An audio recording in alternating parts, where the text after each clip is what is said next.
జంట నాగులకు పూజలు కానీ, లేదా ఇంట్లో ప్రతినిత్యం కూడా సర్పదేవత యొక్క ప్రతిమ ఉంటే కూడా ఆ పూజ చేసుకోవడం వల్ల కానీ ఆ ఇంట్లో వారందరూ కూడా సుఖ సంతోషాలతో ఉంటారు. జన్యు సంబంధిత లోపాలు, సర్ప భయము, అలాగే ఎప్పటి నుంచో వెంటాడుతున్న పితృదోషాలు ఇవన్నీ కూడా తొలగిపోతాయి. జాతక చక్రంలో ఏవైనా కూడా వంధ్యాదోషాలు ఉంటే కూడా స్త్రీ పురుషులకి అందరికీ కూడా తొలగిపోతాయి. ఈ సర్ప పూజ అనేది చాలా విశేషమైనది. కాలసర్పదోషం జాతక చక్రంలో పీడిస్తున్న వారికి కూడా ఈ సర్ప పూజ చేయడం వల్ల ఇవన్నీ కూడా తొలుగుతాయి. ఇన్ని వారాలు అని చెప్పి అనుకుని పూజ చేసుకోవచ్చు. దేవాలయంలో జంట సర్పాలకి చేసుకోవచ్చు, ఇంట్లో ప్రతిమకి కూడా చేసుకోవచ్చు.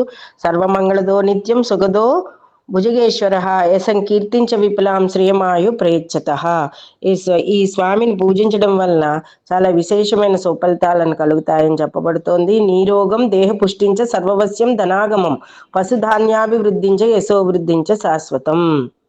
ఇవన్నీ కూడా మంచి జరుగుతుంది.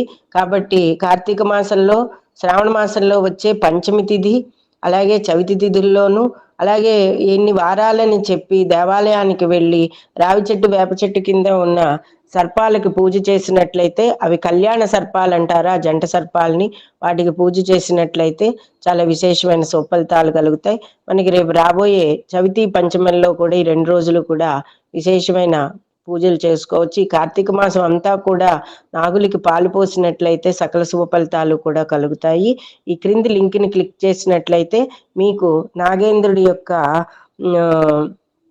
అనుగ్రహం లభించేలాగా లఘు పూజా విధానాన్ని అష్టోత్తర శతనామావళితో ఇవ్వడం జరిగింది. వీటిని వింటూ మీరు ఆ సర్పాలకి పూజ చేసుకోండి.